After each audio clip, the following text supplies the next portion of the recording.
Here's how to change your phone number on Snapchat. Now open up the Snapchat app on your iPhone or Android. It works the exact same. Now to change your phone number, tap on the profile at the top left here.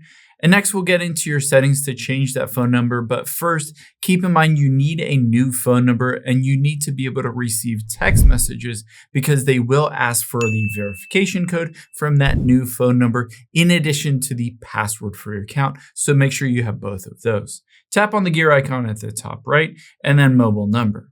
Now you'll be able to see the country code and the phone number. All you need to do is enter in a new phone number.